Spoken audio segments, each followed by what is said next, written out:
Великденските празници се повод да се слави во домашна атмосфера со семејството, но и богата софра.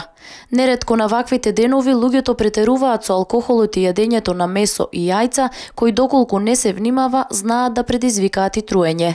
За да се избегне тоа, вели доктор Катица Марангозова, специјалист инфектолог, консумирањето храна и алкохолни пијалоци треба да биде во умерени количини, а особено треба да внимаваат оние кои постеле. Прво да се опредам на оние наши сограѓани кои го постеа великденскиот пост. Тоа е доста тежок пост и долг пост, посебно оние што беа и без зејтин, така да внимателно враќање на нормална исхрана, значи да немаме нагло пријадување, посебно на мрсна храна. Според доктор Марангозова, претераното внесување на храна за празниците е подеднакво штетно и за оние кои не постеле.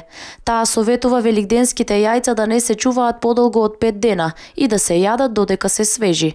Додека пак според неа труењето со храна не настапува веднаш, но сепак јајцата да не се чуваат на отворено. Овие тровање со храна, ризични се јајцата, но во таа прва фаза не е, појавата на труењата се јавуваат покасно.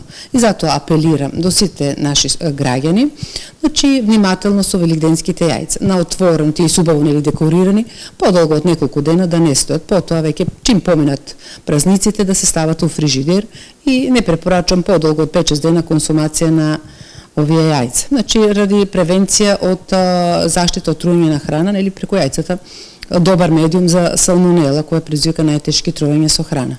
Се поголем е бројот на малолетни лица кои завршуваат во болница како резултат на прекумерно консумирање на алкохол. Затоа доктор Марангозова апелира до родителите особено да бидат внимателни.